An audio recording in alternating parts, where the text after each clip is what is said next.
এই যে কতগুলা মানুষ আপনারা আসছেন, এক সময় মানুষ মাহফিলে এত থাকতো না, কিন্তু আমল হয়তো বেশি।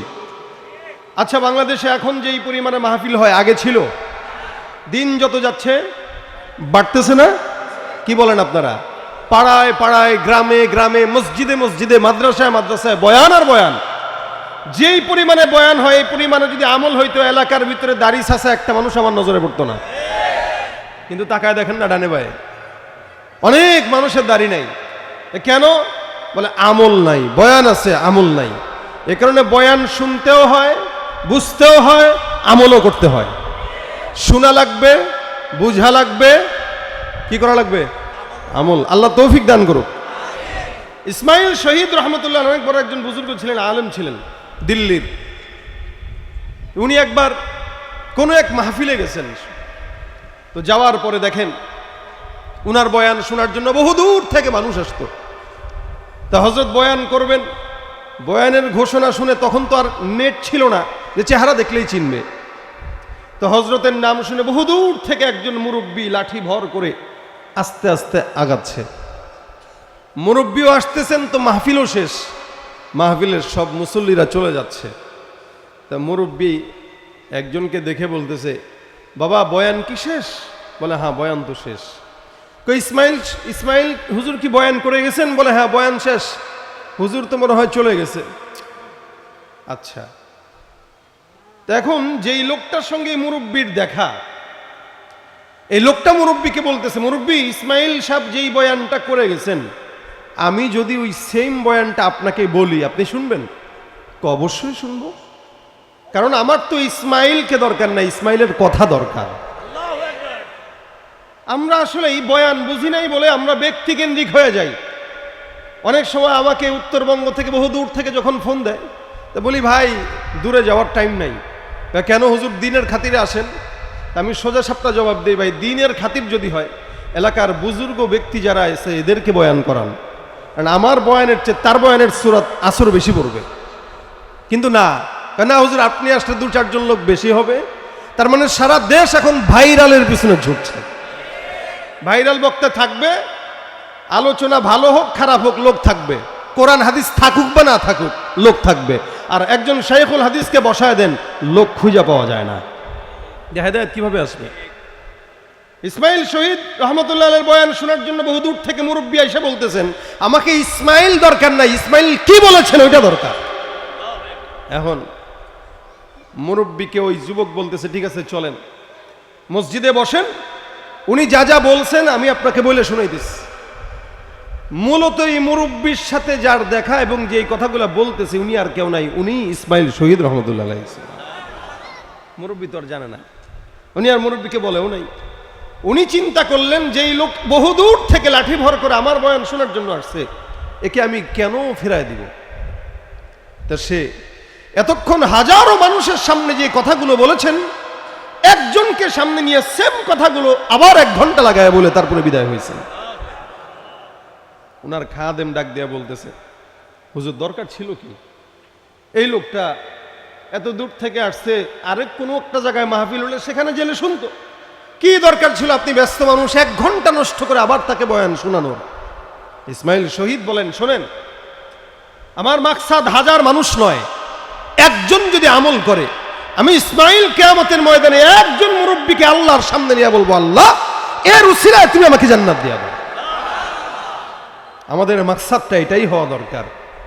হাজার মানুষ আসবে, তাকবীর দিবে, হৈ হুল্লোড় করবে, আমরা চলে যাব বিশাল বড় বান্ডিল নিয়ে, এটা মাকসাদ যেন না হয়। মাকসাদ একজন শুনুক, একজন যেন আমলদার হয়ে তারপরে যায় আল্লাহর কাছে, যেন এই উসিলায় আমরা নাজাত পাই। জোরে বলেন আমিন। এখানে আমরা যারা আছি সবাই মুমিন, কি বলেন? পার্থক্য কারো সন্দেহ আছে? আমরা সবাই মুসলমান তো ইনশাআল্লাহ। আপনাদের কোনো টেনশন নাই। আপনাদের সকালবেলা কাজ আছে না? অফিস আছে তো? বেশি দেরি করাবো না, আমি অল্প সময়ের ভিতরে ছেড়ে দিব।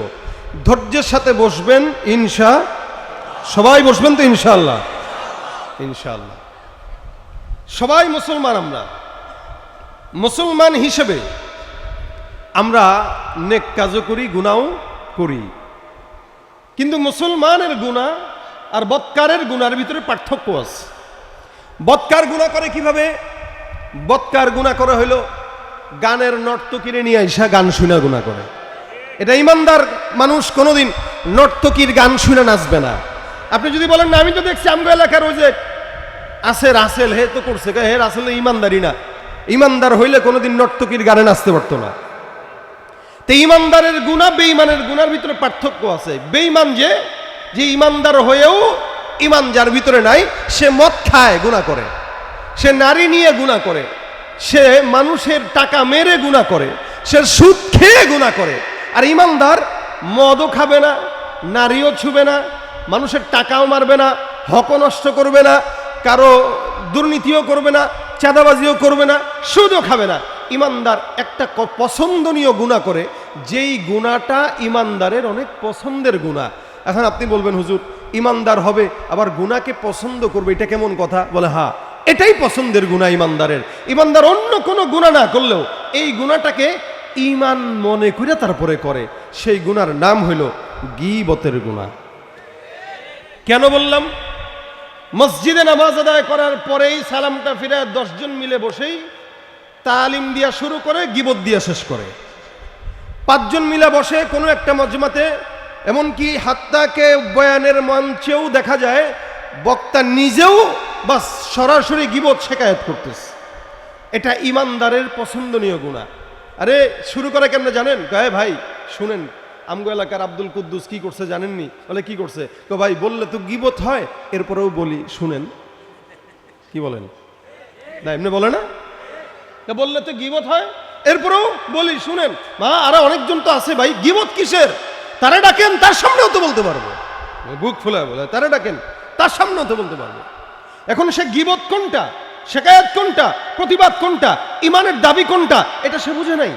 যার কারণে গীবতটাকে সে ইমানের দাবি মনে করে করতেছে। নবী করিম সাল্লাল্লাহু আলাইহি ওয়াসাল্লামের কাছে এক সাহাবী এসে বলতেছেন, আতাদরুনা মাল গীবা? রাসূল বলেন, এই তোমরা কি জানো গীবত কি? সাহাবা একরাম ডাক দিয়ে বলতেছেন, হুজুর আল্লাহ রাসূল ভালো জানে। রাসূল বলতেছেন, যিকরুকা আখাকা বিমা ইয়াকরাহু, ওই আলোচনা করা যে আলোচনা একজন মুমিন অপছন্দ করে, তোমাদের ভিতরে ওই সমস্ত কথাবার্তা চলা যেই কথাবার্তা একজন মুমিন কি করে? অপছন্দ করে। কি করে বলেন? অপছন্দ করে। সাহাবী বলতেছেন, হুজুর এই অপছন্দনীয় কাজটা যদি তার ভিতরে থাকে, রাসূল বলেন এটাই গীবত। বুঝেন নাই মনে হয়? যদি অপছন্দনীয় বিষয়টা তার ভিতরে থাকে, রাসূল বলেন ওইটাই কি? গীবত। যদি না থাকে তাহলে কি? বলেন জোরে বলেন কি? অপবাদ। বলেন কি? অপবাদ। অর্থাৎ আমার ভিতরে একটা গুণ আছে, দোষ আছে, এই দোষটা আমার অগোচরে বর্ণনা করার নাম কি? গীবত। আর যদি আমার ভিতরে দোষটা না থাকে তাহলে সেটা কি? বলেন তো, দুটোটাই কি নেকি না গুনাহ? আমাদের এই দেশে অধিকাংশ টুপিওয়ালা, দাড়িওয়ালা, পাগড়িওয়ালা, নামাজি, হাজি প্রত্যেকটা মানুষ এই গীবতের সঙ্গে যুক্ত। কাবা ঘর তাওয়াফ করতেছে, ওই অবস্থায় গীবত শেখায়েত চলতেছে। আমি বহু বছর আগের কথা বলি, একবার ওমরা করার সময় সাফা মারওয়া সাই করতেছিলাম। তা আমার সাথে আরো 4-5 জন বন্ধু বান্ধব ছিল। একজন আরেকজনের বলতেছে গীবত, মানে আরেকজনের ব্যাপারে বলতেছে। তা আমি তাদেরকে মাঝখানে থামায় বললাম, ভাই সাইটা করতেছি আমরা, সাফা মারওয়া সাই করতেছি, এই জায়গায় যদি গীবত করো তাহলে তো ইবাদত সব শেষ। কয় না মিয়া, গীবতের কি আছে? দেখেন নাই কি করছে? করতেছে ওমরা আর চলতেছে কি? গীবত। এজন্যই বললাম ইমানদারের পছন্দনীয় গুনাহ। এটা খাইতে কেমন? বলে গোস্ত যেরকম মজা, আল্লাহ পাক বলেন এই গোস্তের মতো মজা হলো গীবতের গুনাহ। হ্যাঁ, আল্লাহ পাক কোরআনে বলেছেন, নিজের মরা ভাইয়ের মৃত গোস্ত যেরকম খাওয়া, এটা যেরকম মজা লাগে না, এই জন্য বান্দা গীবত করতে মজা পায়। আল্লাহ পাক আমাদেরকে হেফাজত করে বলেন আমিন। এই জন্য নবী করিম সাল্লাল্লাহু আলাইহি ওয়াসাল্লাম বলেন, আমলিক আলাইকা লিসানাক। এক সাহাবী রাসূলকে ডাক দিয়ে বলতেছেন, হুজুর আমি নাজাত পাওয়ার জন্য একটা আমল শিখায় দেন না, কি করলে নাজাত পাবো? রাসূল বলেন, আমলিক আলাইক লিসানাক। এই নাজাত পাওয়ার জন্য অনেক বড় বুজুর্গ হওয়া দরকার নাই, নাজাত পাওয়ার জন্য বেশি বেশি তাহাজ্জুদ গুজারির দরকার নাই। নাজাত যদি পেতে চাও তো জবানের হেফাজত করো, নাজাত মিলে যাবে। সুবহানাল্লাহ। সিদ্দিক আকবর আবু বকর রাদিয়াল্লাহু তাআলা আনহু নাম শুনছেন তো? আমার খালু লাগে, এলাকার বিএনপির নেতা লাগে, আওয়ামী লীগের সাবেক কোন এমপি। খলিফাতুল মুসলিমিন কে? সর্বপ্রথম খলিফাতুল মুসলিমিন আবু বকর সিদ্দিক। সিদ্দিক আকবর আবু বকর রাদিয়াল্লাহু তাআলা আনহু মাঝে মাঝে জবানের হেফাজতের জন্য জিহ্বাটাকে শাস্তি দিতেন। আল্লাহ পাক রব্বুল আলামিন কোরআনের মধ্যে বান্দাকে জানায় দেন, আল্লাযীনা হুম আনিল লাগwi মুরিদুন। বান্দা ইমানদার যারা, সফল কাম যারা, তাদের একটা গুণ হলো তারা নিজের জবানের হেফাজত করে। সুবহানাল্লাহ। قد أفلح المؤمنون الذين هم في صلاتهم خاشعون والذين هم عن اللغو معرضون।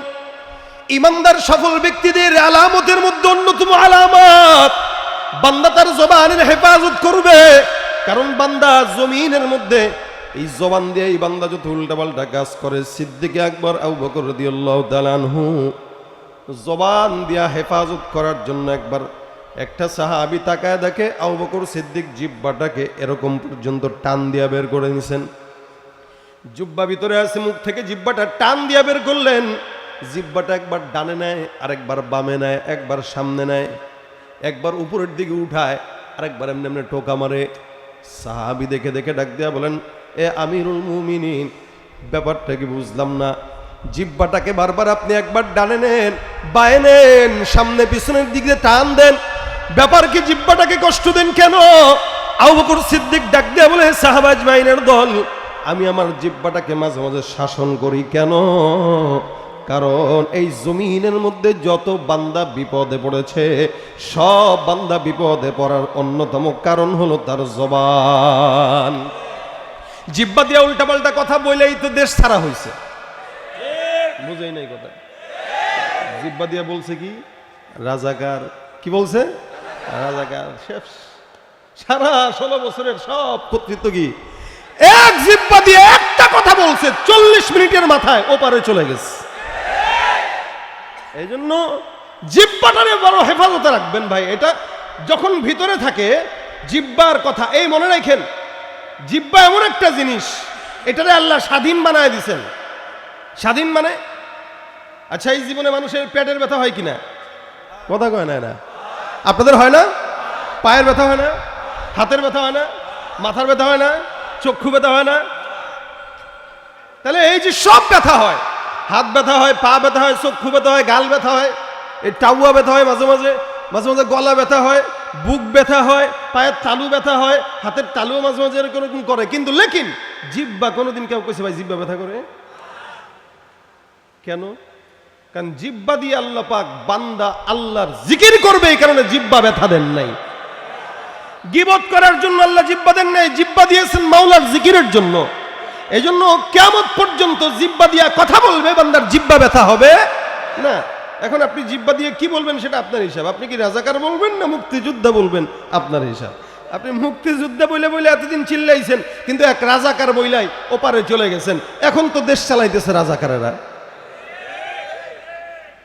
তাহলে হইলটা কি? এটা বলাও দরকার ছিল কি, ওপারে যাওয়ারও দরকার ছিল কি? এখানে জবান এখন বর্তমানে যারা এখনো ক্ষমতা পায় নাই, তাদেরকেও জিহ্বার হেফাজত করা দরকার আছে। শিক্ষা এখান থেকে। কারণ একজন জিহ্বার একটু স্লিপ অফ টান বলে না, খালি একটু স্লিপ খাইছে রাস্তায়, ওই স্লিপ খাইয়াই ওপারে চলে গেছে। আবারও ভবিষ্যতে যদি কারো স্লিপ খায়, এই জিহ্বার কারণেই পদস্খলন হবে। এই জন্য মাঝে মাঝে জিহ্বারে টান দিয়ে করবেন, খবরদার ফিটামো যদি উল্টে পাল্টা করস। কি বলেন, ঠিক না? কথা এমন একটা দামি জিনিস, যেটা ভিতরে যতক্ষণ থাকবে তো এটা স্মরণের মতো দামি। বের হয়ে গেলে হালত দুইটা, হয়তো দুর্গন্ধ ছড়াবে না তো সুগন্ধি ছড়াবে। আপনি আপনার জিহ্বা দিয়ে কি সুগন্ধি ছড়াবেন না দুর্গন্ধ ছড়াবেন, এই হিসাব আপনাদের। এই জন্য কথা বলতে হয় কম। যে যত জ্ঞানী ও কথা বলে কম। মাইয়া মানুষকে মতো বেশি কথা বলেন না। এই মাইয়া মানুষরা কথা বেশি বলে, এই কারণে বিপদে পড়ে। দেখবেন ঘরের বিবিরা, স্বামী যদি বলে একটা, বিবি বলবে 10টা। এজন্য ঝগড়া লাগে। আর সমাজের ভিতরে বিবিদের কথা বেশি বলার কারণেই আজকে সমাজে পরকীয়া এবং তালাকের সংখ্যা বাড়তেছে। পুরুষরা যদি চুপ না থাকতো তাহলে বাংলাদেশের একটা সংসারও টিকতো না ভাই, একটা সংসার। এই জায়গায় নারীদের দোষে সংসার ভাঙে। আর যেই নারীর সবর আছে, জিহ্বার নিয়ন্ত্রণ আছে, ওই নারীর সংসারও টিকে যায়, নষ্ট হয় না। এসব মূলে আমলিক আলাইকা লিসানাক, রাসূল বলেন জিহ্বার হেফাজত করো। জিহ্বার হেফাজত যার নাই, ওর নিজের কন্ট্রোল নাই, ওর সম্মানের কন্ট্রোল নাই, যে কোনো জায়গায় বেইজ্জতি হতে পারে। এজন্য সিদ্দিক আকবর আবু বকর জিহ্বা টান দেয়। আল্লাহ পাক রব্বুল আলামিন বলেন আল্লাযীনা হুম আনিল লাগবি মুরিদুন। এ ভাইরা আমার, আল্লাহ পাক রব্বুল আলামিন ইমানদারের সফলতার গুণ বর্ণনা করে। বান্দা ইমানদার যারা, এরা তার জবানের হেফাজত করবে। আল্লাহর হাবিব সাল্লাল্লাহু আলাইহি ওয়াসাল্লাম এই জন্য বান্দাকে জবানের হেফাজত করার জন্য বললেন, নাজাত যদি এখানেও যাও ওখানেও যাও, বান্দা জবানের হেফাজত করো। জবান দিয়া ভালো কথা মন চাইলে বলো, জবান দিয়া খারাপ কথা মন চাইলে বলার দরকার নাই। নফসকে যেটা বলবেন সেটাই নফস শুনবে, কিন্তু নফসের কোনো কথা শোনা যাবে না। নফস যখন মনে চায় এটা করতে, নফস ওইটা করে। নফসের কথাটা, নফসের কাজটা জিহ্বা দিয়া হয়। এই কারণে আল্লাহ পাক রব্বুল আলামিন বান্দাকে সতর্ক করে দিলেন, খবরদার বান্দা জবানের হেফাজত করো। কারণ জবানের হেফাজত করে যারা, তারাই করে যারা নিজেকে ইমানদার দাবি করে। সুবহানাল্লাহ। জবান দিয়া গীবত শিকায়াত করা যাবে? জোরে বলেন যাবে? থাকে হলো আমেরিকায়, বাংলার জমিনে হেমায়েতপুরে বসে বসে গীবত করে। থাকে হলো কক্সবাজারে, হেমায়েতপুরে বসে বসে গীবত করে। এই গীবতের মাধ্যমে কোনো ফায়দা হয় না। রাস্তায় একটা মোটা মানুষ যায়, তারা দেখে ডাক দেখো যে দেখ কত বড় ভোটকা, হুন্ডার উপরে বসছে, মনে হয় চাকা পাঞ্চার হয়ে যাইতেছে। এই টাইপের মন্তব্য সমাজে আছে না নাই? হ্যাঁ, আম্মা জান আয়েশা রাদিয়াল্লাহু তাআলা আনহা একবার রাসূলের অন্যতম বিবি হাফসা রাদিয়াল্লাহু তাআলা আনহার ব্যাপারে মন্তব্য করলেন। হাফসা রাদিয়াল্লাহু তাআলা আনহাকে দেখে আম্মা জান আয়েশা ডাক দিয়া বলেন, ইয়া রাসূলুল্লাহ, হাফসা তো এমন, অর্থাৎ দেখতে একটু মোটা অথবা দেখতে একটু বেটে। রাসূল আপনি তার মহব্বত করছেন কি দেখা, ভালোবাসছেন কি দেখা? অনেক সময় বন্ধু আরেক বন্ধুরে ডাক দিয়া কয়, দোস্তরে এত মোটা বউডারে কেমনে দেখা, কি দেখে বিয়া করলি? কয় কি কয় না? এতে আমার বউ মোটা, তোর সমস্যা কি? হ্যাঁ, তো তুই পরকিয়া করার ইচ্ছা থাকলে কর। না না, এ কিচ্ছুই করবে না। আন্দাজে মেয়ে আপনি কাইল্লা বোর্ডারে বিয়ে করলেন, আপনি মোটা বোর্ডারে বিয়ে করলেন, মেয়ে কি বিয়ে করছেন? শিখ না, বাতাসে উঠবে, তোর সমস্যা কি? মানে মন চায় তাই বলে। অনেক সময় এমনিই বলে, এই রে ভাই রে ভাই, দেখছেন কি লম্বা খাম্বার মতো, এমনিই বলে। আম্মা যারা আয়েশা এমনিই বলছেন, রাসূল আপনি তাকে পছন্দ করলেন, সে তো একটু এমন এমন এমন, হাকাদা হাকাদা। রাসূল ডাক দিয়া বলেন, হে আয়েশা, জানো যেই মন্তব্যটা তুমি করলে আয়েশা, এই মন্তব্যটা এত খারাপ। তোমার এই খারাপ কথাটা, তোমার এই মন্তব্যটা সমুদ্রের পানির মধ্যে যদি ফেলে দেওয়া হতো, নবী করিম সাল্লাল্লাহু আলাইহি ওয়াসাল্লাম বলেন, আয়েশা এই মন্তব্যটার খারাপই সমুদ্রের পানিকে কালো করে দিত, কিন্তু সমুদ্রের পানি কালো হইলেও তোমার কথার খারাপই দূর হতো না। নাউযুবিল্লাহি মিন যালিক। আম্মা জান আয়েশার ব্যাপারে রাসূল বলতেছেন, এটা তুমি যে মন্তব্য করছো এটা এত খারাপ, এই মন্তব্যটা পানিতে দিলে পানি কালো হয়ে যাইতো, খারাপই শেষ হতো না। সাথে সাথে আম্মা জান আয়েশা ইস্তেগফার করা শুরু করছেন। খালি কি বলছেন? যে আপনার বিবিটা এমন। আপনি চিন্তা করেন, আমরা সমাজে এই টাইপের কথা প্রতিনিয়ত কতবার বলি, বলেন বলি কিনা? এই জন্য আল্লাহ পাক বলেছেন, ওয়াইলুল লিকুল্লি হুমাযাতিল লুমাযা, ওই সমস্ত পরনিন্দাকারী গীবতকারীদের জন্য ধ্বংস হোক। নাউযুবিল্লাহ। জবানের হেফাজত দরকার আছে না নাই? বলেন ভাই, আছে দরকার? করবো তো ইনশাআল্লাহ। ভাইরা আমার, জবান দিয়েই তো প্যাঁচ লাগে, জবান দিয়েই ঘরে ঘরে প্যাঁচ। এই যে ঘরে ঘরে ভাই বোন একসাথে থাকে, দুই ভাই বিয়ে করছে, বউ দুইটা আছে, এই দুই বউয়ের ঝগড়াতে এই ঘরের ভিতরে অশান্তি, শুধুমাত্র জবানের কারণে, ঠিক কিনা? এ ভাইরা আমার, খুব বুঝবেন। রাসূল করিম সাল্লাল্লাহু আলাইহি ওয়াসাল্লামের জামানার ঘটনা। একবার কোনো একটা জায়গায় দুইজন মহিলা হঠাৎ করে রমজান মাসে রোজা রাখা অবস্থায়, রোজা রাখা হালতের মধ্যে আল্লাহ পাক রব্বুল আলামিনের বান্দারা দুইজন হঠাৎ করে অসুস্থ হয়ে গেছে পানির পিপাসায়। পানির পিপাসায় কাতরায় কাতরায় জমিনের মধ্যে পড়ে যায়। একজন ডাক দিয়া বলে, কি সমস্যা? বলে, আমাদের পিপাসায় ছাতি ফেটে যাওয়ার উপক্রম। সাহাবী রাসূলের কাছে যায়, ডাক দিয়া বলে, ইয়া রাসূলুল্লাহ, দুইজন মহিলা সাহাবীর হালত এমন। রাসূল বলেন, তাদেরকে আমার কাছে নিয়ে আসো। দুইজন রোজাদার সাহাবী মহিলা, তাদেরকে রাসূলের কাছে উপস্থিত করা হয়। যখন নাকি পয়গম্বর আরবির কাছে উপস্থিত করা হয়, রাসূল ডাক দিয়া বলেন, এরা নিশ্চিত কিছুক্ষণ আগে গোশত খেয়েছে, যার কারণে তাদের পিপাসা লেগেছে।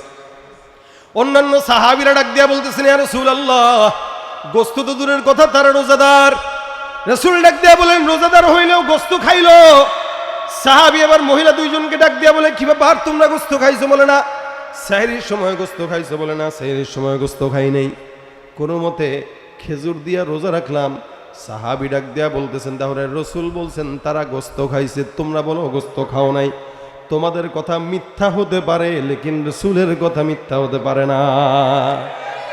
দুইজন মহিলা রোজা রাখা অবস্থায় পিপাসা লাগলো, পানির পিপাসা আসছে। রসুল বলতেছেন এরা কি খাইছে? গোস্ত খাইছে। সাহাবী বলতেছেন সত্যি বলো? কয় না সত্যি বলছি, গোস্ত খাই নাই। রসুল বলতেছেন যাও গামলা নিয়ে এসে তাদের সামনে দাও, জবানের ভিতরে আঙ্গুল দিয়ে বমি করার আদেশ দাও, দেখো বমির ভিতরে গোস্ত বের হবে। আল্লাহর হাবিব সাল্লাল্লাহু আলাইহি ওয়াসাল্লাম আদেশ দেয়। দুইজন মহিলা সাহাবীর সামনে যখন সুন্দর করে গামলা দেওয়া হয়, আল্লাহ পাক রব্বুল আলামিনের পয়গম্বরের কথা সত্য, তবে বাহ্যিকভাবে তারা গোস্ত না খাইলেও রসুলের কথা সত্য কিভাবে হয় দেখেন। পয়গম্বর বলেন বমি করার জন্য আদেশ দাও। তারা দুইজন অপর দিকে ফিরে আঙ্গুল দিয়ে তাড়াতাড়ি সাথে সাথে বমি করলো। সাহাবা আজমাইন তাকায় দেখে বলে, ইয়া রাসূলুল্লাহ, এই দুইজন মহিলার পেট থেকে অনবরত গোস্তের টুকরা বের হইতেছে। রসুল বলেন নিঃসন্দেহে এরা রোজা অবস্থায় একজন আরেকজনের গীবতের মধ্যে লিপ্ত ছিল। এটাই হলো গীবতের মরা ভাইয়ের গোস্তের অংশ। দেখেন এই হইল হালত। এই জন্য ভাইরা আমার, গীবত যারা করে, মরা ভাইয়ের গোস্ত খাওয়ার মতো অপরাধ। আল্লাহ পাক রব্বুল আলামিন বলেন, আইয়ুহিব্বু আহাদুকুম আইয়াকুলা লাহমা আখিহি মাইতান ফাকারিহতুমুহ। এরা কি পছন্দ করবে একে অপরের ভাইয়ের মরা ভাইয়ের গোস্ত খাবে? না না, আল্লাহ বলেন তোমরা যেটা অপছন্দ করো, খবরদার খবরদার বান্দা, অপছন্দ বিষয়টা কখনো করা ইমানদারের কাজ হতে পারে না। আমরা যখন গীবত করি একজন আরেকজনকে ছোট মনে করেই তো করি, কি বলেন ঠিক না? আরে অমুক দেই তমুক দে। আরে গীবত সবচেয়ে বেশি হয় চায়ের দোকানগুলোতে।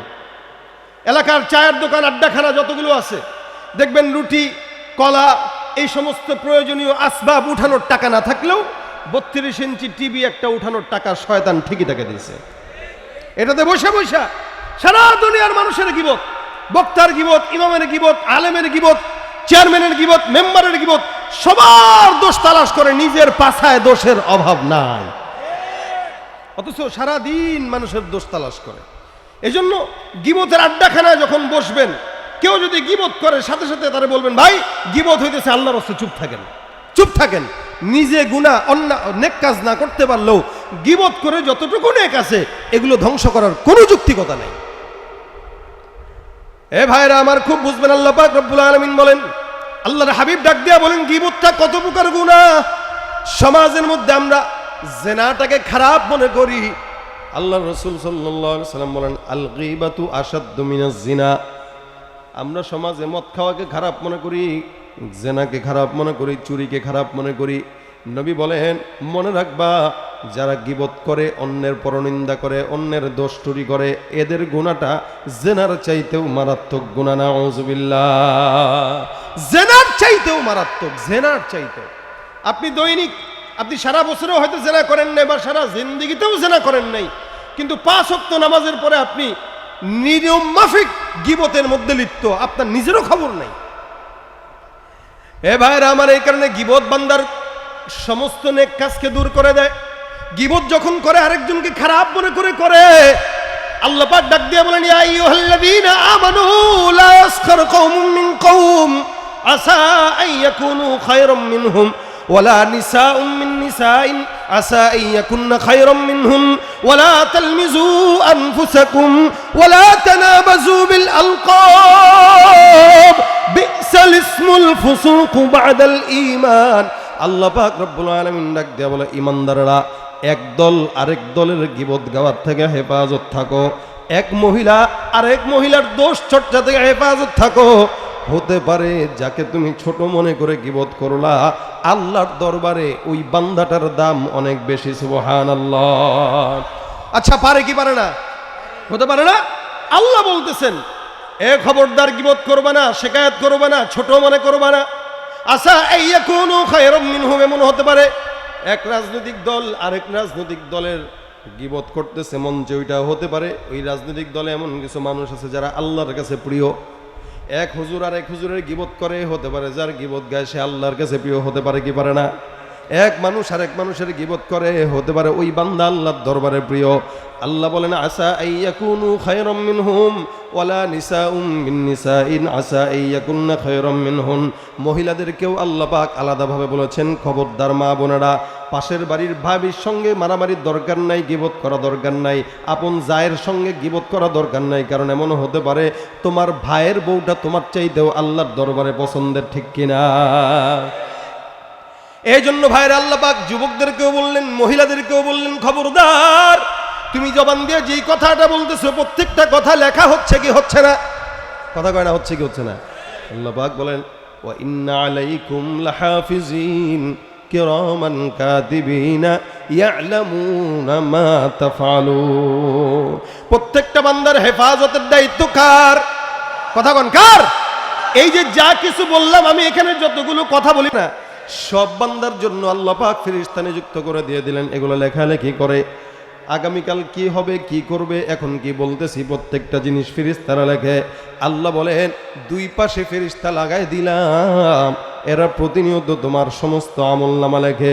ইয়ালামুনা মা তাফআলুন, যা যা করবা সব কিছু আল্লাহ পাক রব্বুল আলামিন জানে এবং আল্লাহর ফেরেশতারাও জানে। এই জন্য জবান দিয়ে যেই কথাটা বের করবা খবরদার সাবধানতার সঙ্গে বলো।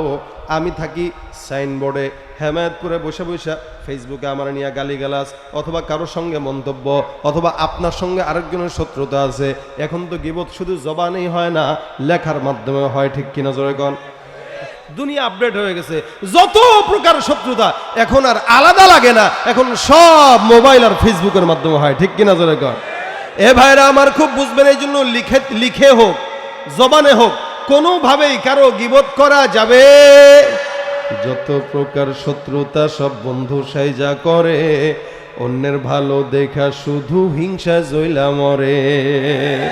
পড়ালেখা কর্মকাণ্ড সবকিছু বাদ দিয়া পিঠি পোলায় চালায় ফেসবুক গভীর মন দিয়া।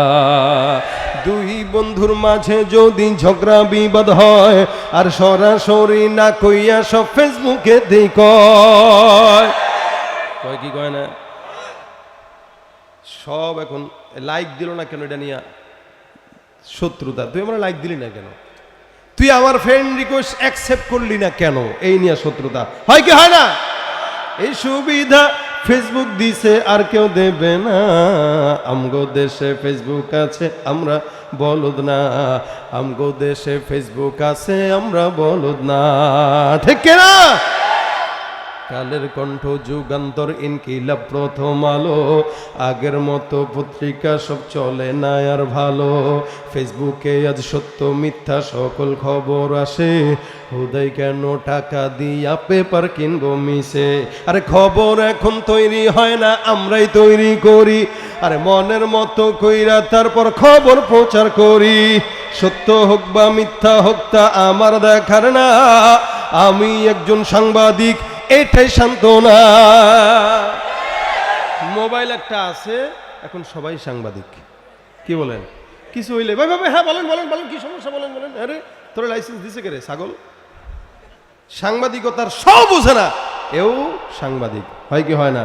এজন্য এখন বর্তমান সময়ে পত্রিকাগুলোতে কোন নায়িকা বৃষ্টিতে গোস্তর মাংস রান্না করে হাঁসের মাংস রান্ধে, ওইটাও পত্রিকায় আসে। এগুলো পড়া লাগে আমাদের, কি বলবেন, কারণ আমরাও তো ফেসবুক চালাই, এজন্য আমাদের দেখা লাগে।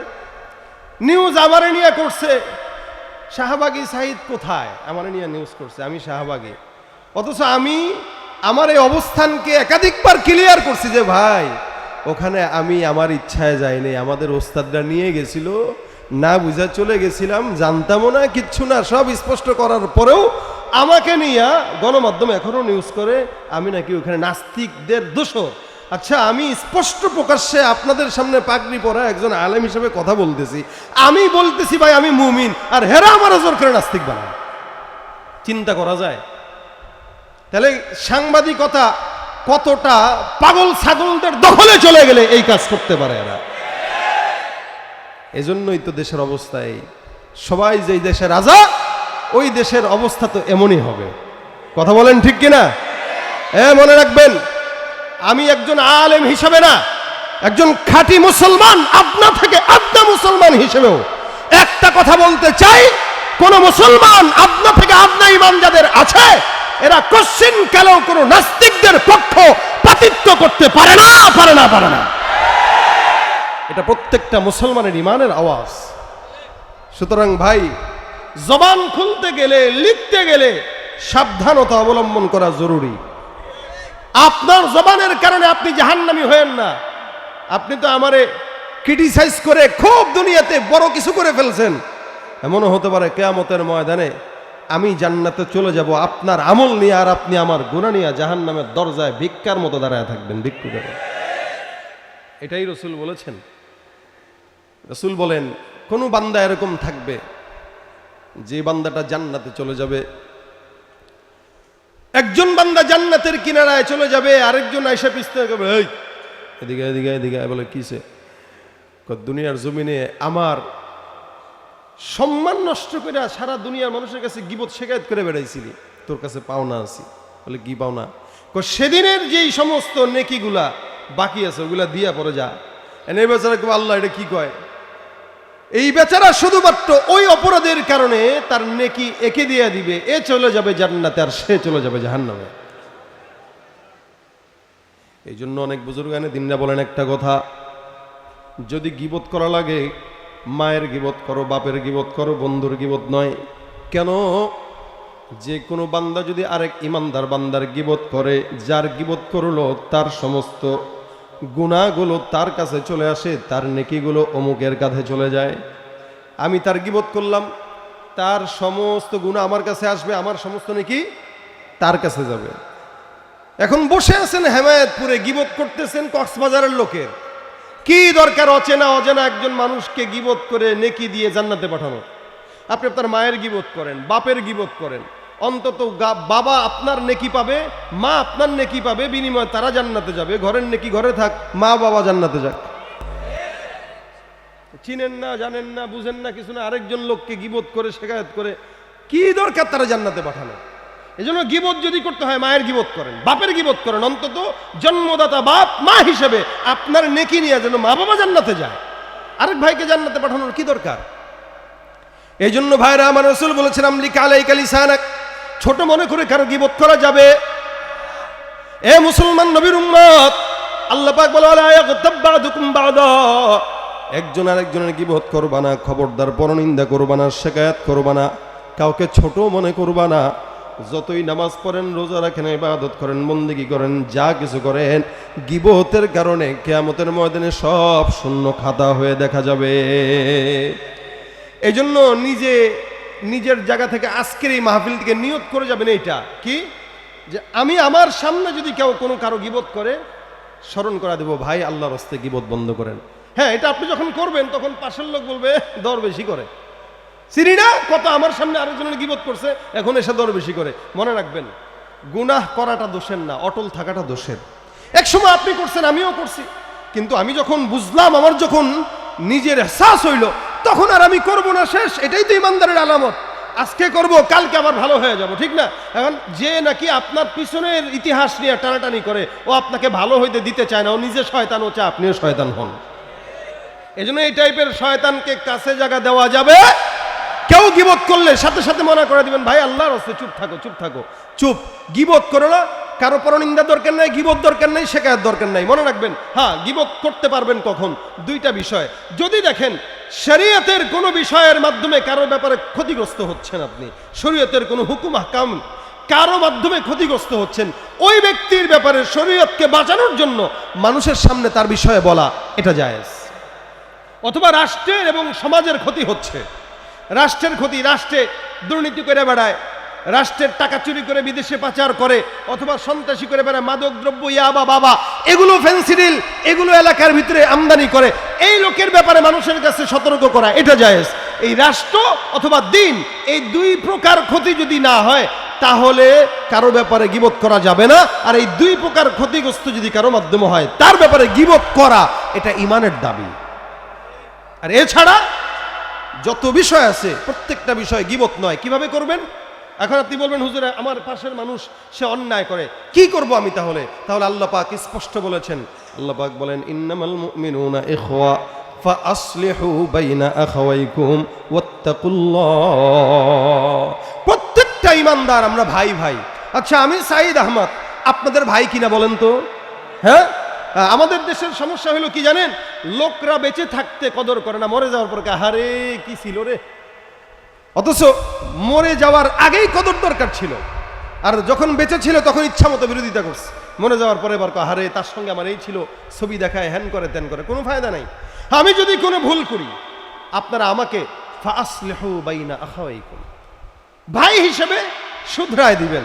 এটা আমি না, প্রত্যেকের জায়গায় আপনার পাশে আপনার একজন ইমানদার ভাই অন্যায় করলো, আপনি ভাই হিসেবে তাকে শুধরায় দেন। এই শুধরায় দিতে যায় বাড়তিও করা যাবে না, কমতিও করা যাবে না। কি করবেন? ওয়াত্তাকুল্লাহ, আল্লাহর ভয় রাখেন, রেখে তারপরে শুধরান। শুধরাই দিতে যায় কখনো বিচার করতে হবে, থাপ্পড় একটার জায়গায় একটাই মারতে হবে, দুইটা মারলে হবে না। আবার যদি থাপ্পড় নাও মারেন তাও হবে না, কখনো কখনো মারাও লাগে, আবার কখনো কখনো মারা লাগে না, হাত বুলানো লাগে। যখন যেটা দরকার, ভাই আপনার আপন ভাইকে যেভাবে শুধরায় দিবেন ঠিক সেভাবেই পাশের একজন ইমানদার ভাইকে শুধরায় দেওয়া, এটাই আল্লাহ পাকের আদেশ। সুবহানাল্লাহ। ভাই কথাগুলো কি আমি আপনাদেরকে বুঝাইতে পারতেছি? এরপরেও জবান দিয়া অজান্তে ইচ্ছায় অনিচ্ছায় কারো গীবত করা যাবে? বলেন যাবে? আজকে থেকে নিয়ত করেন, সৈয়দ জুনায়েদ আজহারি এখানে মাদ্রাসা করছে, আজহার জুনায়েদের যদি কোনো কিছু খারাপ লাগে সরাসরি তার কাছে এসে বলবেন, ভাই আপনার এই বিষয়টা আমাদের কাছে খারাপ লাগতেছে, আপনি একটু শুধরায় যান। একবার দুইবার তিনবার যদি না শুধরায় তখন পদক্ষেপ নেন। ঠিক সেম ভাবে আপনি আপনার ভাইয়ের ব্যাপারে যেটা করতেন সেই জিনিসটা আরেকজন মুমিন ভাইয়ের জন্য করবেন, এটাই ইমানের আলামত। ঠিক কিনা বলেন? এই জায়গাটা থেকে যদি আমাদের বাংলাদেশের প্রত্যেকটা মানুষ একসঙ্গে থাকে, আমার তো দিল বলে ভ্রাতৃত্ব বাড়বে, শত্রুতা কমবে। ঠিক কিনা জোরে কন? আমরা চাই না আমরা আমাদের শত্রু হই। আজকে গোটা বিশ্বের ভিতরে মুসলমানের শত্রু হয়ে যাচ্ছে। ইহুদিরা একজোট হয়ে মুসলমানদেরকে মারার পায়তারা করতেছে। এই জন্য খবরদার মুসলমান, আমাদের ভিতরে ভাঙন সৃষ্টি করতে যারা চায় এরা কখনো আমাদের বন্ধু নয়, এরা চিরন্তন শত্রু। ঠিক কিনা? পালারে পালা, জলদি পালা, নইলে তোদের গনে ঝুলবে তালা। পালারে পালা, জলদি পালা, নইলে তোদের গনে ঝুলবে তালা। হক আসছে বাতিল তো কাঁপছে, হক আসছে বাতিল তো কাঁপছে, ছিনিয়ে নেব মোরা জয়ের মালা। পালারে পালা, জলদি পালা, নইলে তোদের গনে ঝুলবে তালা। পালারে পালা, জলদি পালা, নইলে তোদের গনে ঝুলবে তালা। ঠিক কিনা? ইতিহাস থেকে যারা শিক্ষা নেয় না ওদের কপালে এমনই হয়, পরের কথায় শুধু করে না চানাচি, মেসদ দেখে পায় কামানের ভয়। ইতিহাস থেকে যারা, এখনো বলতে চাই, আবারও বলতে চাই, যারা এখনো কেউ এখন ক্ষমতায় নাই, বাংলাদেশে এখন সবাই রাজা সবাই প্রজা। কি বলেন? একটা রিকশাওয়ালাও সরকার, আবার ডক্টর ইউনূসও সরকার, নাকি? আমি বলতে চাই এক কথা, যারা স্বৈরাচারীদের আমল থেকেও শিক্ষা গ্রহণ করবেন না তাদেরকেও একই অবস্থায় পড়তে হবে। এই শিক্ষা মাথায় রেখে বলতে চাই, এখনো যদি আমাদের শিক্ষা না হয় তাহলে বিপদ কিন্তু সামনে আছে। কি না জোরে বলেন? ইতিহাস থেকে যারা শিক্ষা নেয় না ওদের কপালে এমনই হয়, পরের কথায় শুধু করে না চানাচি, মেসদ দেখে পায় কামানের ভয়। এখনো তোদের পিছে দরজা খোলা আছে, এখনো তোদের পিছে দরজা খোলা আছে, পয়তা ধুতি নিয়ে জলদি পালা। পালারে পালা, জলদি পালা, নইলে তোদের গনে ঝুলবে তালা। পালারে পালা, জলদি পালা, নইলে তোদের গনে ঝুলবে তালা। হক আসছে বাতিল তো কাঁপছে, হক আসছে বাতিল তো কাঁপছে, ছিনিয়ে নেব মোরা জয়ের মালা। পালারে পালা, জলদি পালা, নইলে তোদের গনে ঝুলবে তালা। ঠিক কিনা ভাইরা আমার? আমি যে কথাগুলা বললাম আপনারা বুঝতে পেরেছেন তো ইনশাআল্লাহ? আমি এটা আপনাদেরকে দিলের দরদ থেকে বলছি। আমার একটা ভাই যদি নিজের জবানকে হেফাজত করে তাহলেই যথেষ্ট, আর কিচ্ছু দরকার নাই। জবান দিয়া হেফাজত না করলে সে যদি আলোচকও হয়, সে যদি বক্তাও হয়, আলেমও হয়, বুঝবেন তার কাছে ঈমান হেফাজত নাই। কারণ যার জবানের হেফাজত আছে তার ঈমানের হেফাজত আছে, যার ঈমানের হেফাজত আছে তার জান্নাতের গ্যারান্টি আছে। সুবহানাল্লাহ, আস্তে কইল। তাহলে জবানের হেফাজত যার আছে, রাসূল বলতেছেন তার জন্য নাজাত পাওয়া জবানের হেফাজতটাই কি যথেষ্ট। এই জন্য চায়ের দোকানে বসে, কোনো মজলিসে বসে, সেটা মাহফিলের মজলিস হোক, তালিমের মজলিস হোক, অনেকে গাছতে যান, তালিমে যে গাছতে বসে যদি কেউ নিজের অজান্তে আরেকজনের গীবত শুরু করে দেয়, সাথে সাথে শোনায় দিবেন, ভাই আল্লাহর হস্তে এটা বন্ধ করেন। এই তালিমটা বিসমিল্লাহ দিয়ে শুরু হয়েছে, গীবত দিয়া যেন শেষ না হয়। কি বলেন, ঠিক আছে না? পারবেন তো ইনশাল্লাহ? পারবেন তো ইনশাল্লাহ? জবানের হেফাজত করা প্রত্যেকটা মানুষের জরুরি। জবানের যার হেফাজত নাই, যে ঘরে ঘরে সমস্ত দ্বন্দ্ব একটাই কারণ, জবান। ওই যে একটা আশরাফ আলী থানভী রহমতুল্লাহ আলাইহি একটা ঘটনা বর্ণনা করছেন। উনি বলেন, এক মহিলা বাদশার দাসী ছিল, থাকার কারণে ও বাদশার সঙ্গে তার সম্পর্ক ভালো ছিল। বাদশার বিবিরে যায় ডাক দেওয়া, কয়, আপনি এত মহাব্বত করেন বাদশারে, আপনি কি জানেন ওই পাশের বাড়ির এক ভাইয়ের বউর সাথে বাদশা এগুলা করে? হ্যাঁ, কি বলো? বলে, হ্যাঁ আমি নিজে দেখছি। সেম বিষয় আবার বাদশার কানে যায় যায় বলতেছে, আপনি কি জানেন আপনার বিবি এই করে, আরেকজনের সঙ্গে এগুলা করে। বাদশাও মনে মনে খুব, এদিক দিয়ে বিবিও মনে মনে খুব ক্ষোভ। পেঁচটা লাগাইছে কে? দাসী। বাদশা কয়, প্রমাণ কি? কয়, এই বাদশা মহোদয়, আপনার কাছে আমি আজকে একটা গোপন তথ্য দেব। এই গোপন তথ্যটা মিথ্যা যদি হয় তাহলে আমার নামে এটা না। বলে, আজকে রাত্রে এরা চুক্তি করছে আপনার বিবি আসবে, এসে আপনার ছুরি দিয়ে আপনার মারবে, তারপরে যাবে। আর ওদিক দিয়ে বিবিরে বলছে, শোনেন আপনার স্বামীরে বশ করতে চান? বলে, হ্যাঁ চাইতো। আপনার হাজবেন্ডের এই কানের লতির এখানে যে চুল আছে, অথবা দাড়ির এখানে যে খোঁচা আছে, এইগুলোর থেকে একটু কিছু চুল নিলে আমার কাছে দিবেন। ভালো একটা কবিরাজ আছে, তার কাছে দিব, এমন তদবির করবে যে গিট্টুর মতো লেগে যাবেন, দূরে সরবে না। কি দিয়া করলো বলেন তো? জিব্বা দিয়েই তো করলো। স্বামী তো এবার প্রস্তুত, দেখি রাত্রেবেলা স্বামীরে যায় বলছে কি, যে আজকে বউ আপনারে হত্যা করতে আসবে ছুরি দিয়া। স্বামী তো এবার ঘুমের ভান ধরে চুপচাপ পড়ে আছে, দেখি বউ আসেনি। এবার বউ চাক্কু একটা নিয়ে গেছে, আস্তে আস্তে আস্তে আস্তে স্বামী চোখ টিপ টিপ করে তাকায়, দেখে কিরে সর্বনাশ, হ্যাঁ এ তো ছুরি নিয়ে আসছে, তার মানে আমার দাসী। সে তো দাসী না, সে তোমার বউ হওয়ার যোগ্য। আর দাসী এগুলো সুন্দর করে ঠান্ডা মাথায় ক্যাপচার করতেছে, যাক লাগাই দিছি প্যাঁচ, যা হয় কপালে আছে। বউ এবার সুন্দর করে দরা স্বামীর গলাটা এমনি ধরছে, চুল কাটবে। কি কাটবে? দাড়ি কাটবে। স্বামী তো মনে করছে কি গলা কাটবে। এবার চাকুটা ধইরা বউর পেটের ভিতরে ঢুকাই দিয়ে কয়, যা আল্লাহ বাঁচাইছে, এই দাসী কই, চল আজকে থেকে তুই তো আমার বউ। দাসী কয়, যাক পারছি তো জীবনে কিছু একটা রাজনীতিতে। তা বলেন, এই টাইপের সমাজ ব্যবস্থার ভিতরে বর্তমান সময় এই টাইপের কথার রাজনীতি আমাদের দেশে চলে। যা কিছু হয় সব তার বান্দা জবান দিয়া করে। এই কারণে যার জবান ঠিক সে মুমিন, সফল কাম, সে জান্নাতি। জেনার চেয়ে খারাপ কাজ গীবত, শেকায়েত, পরনিন্দা এবং জবানের হেফাজত না করা। এই কারণে এখানে যতগুলা মানুষ আমরা আছি, আজকে থেকে নিয়ত করব, জবানে যতক্ষণ সময় হবে সুবহানাল্লাহর জিকির করব, রাজি আছি। জবানে যতক্ষণ সময় আছে ইস্তিগফারের জিকির করব, রাজি আছি। এখানে আপনারা মেল কারখানা আছে, আপনারা মেল কারখানায় চাকরি করেন, আপনাদের হাতের কাজ আছে, পায়ের কাজ আছে, জবানের কোনো কাজ নাই। আপনারা জবান দিয়া ইস্তিগফার করবেন, আপনারা জবান দিয়া সুবহানাল্লাহর জিকির করবেন। একদিক দিয়ে হাতের কাজ করবেন, এদিক দিয়ে সুবহানাল্লাহ, আস্তাগফিরুল্লাহ, আল্লাহুম্মা সাল্লি আলা মুহাম্মদ, লা ইলাহা ইল্লাল্লাহ। যখন মন চায় তখন পড়বেন। জবান দিয়া নেক কামান, কিন্তু গীবত করা যাবে। মা বোনদেরকেও বলে দিবেন, মা বোনরাও ওখানে ঘরের ভিতর থেকে শুনতেছে, তরকারি কাটতেছেন তো জিকির করেন, ঘর মুছতেছেন তো জিকির করেন, রান্না করতেছেন তো জিকির করেন। আপনার যেভাবে মন চায়, যখন মন চায়, হাতের কাজ আছে, পায়ের কাজ আছে, জবানের কোনো কাজ নাই। জবানের কাজ থাকবে আল্লাহর জিকির করা। রাজি আছি ইনশাআল্লাহ? কারা কারা রাজি আছি হাতটা তুলে দেখান। নারায়ে তাকবীর। আল্লাহ তুমি আমাদের সকলকে তৌফিক দান করো। আল্লাহ তুমি আমাদের জবানকে হেফাজত করো। আল্লাহ তুমি আমাদেরকে জবান দিয়া জান্নাতের উসিলা বানায় দাও যাওয়ার। জোরে বলেন আমিন। 10 জন যদি আজকে থেকে এই নিয়তটা করে যে আমি গীবত করব না, আমি নিয়ত করছি করব না ইনশাআল্লাহ, আমি নিয়ত করছি করবো না ইনশাল্লাহ। আমার গাড়িতে কেউ যদি অকান্তক উঠে, আমি বলি, কেউ যদি গিবতের আলোচনা উঠায়, আমি বলি ভাই বাদ দেন বাদ দেন বাদ দেন, গিবত করেন না, অন্য কথা বলেন। কারণ গিবতটা করতে মজা লাগে ভাই, যে যত বড় হুজুর হোক, এটা একজন উঠায় দেয়, খালি একটু ঘি দিয়া দেয়, আর এমনি ফুটে, বলা লাগে না। তো এই জন্য কেউ যদি বলতে চায়, সাথে সাথে নফসকে দমায়া বলবেন ভাই বাদ দেন তো বাদ দেন, অন্য কথা বলেন। ইনশাআল্লাহ আমলের ভিতরে মজা পাবেন। এবং এটা মাথায় রাখবেন যে আপনার কাছে আরেকজনের গিবত করে, সে আপনার গিবত আরেকজনের কাছে করে।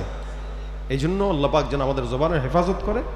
আর এই মাদ্রাসা খাদিজাতুল কুবরা মাদ্রাসা, এই মাদ্রাসাটা আপনাদের এলাকার মাদ্রাসা। আমাকে এখানে অনেকবার আনার জন্য সে চেষ্টা করেছে, গত বছর থেকে চেষ্টা করতেছে।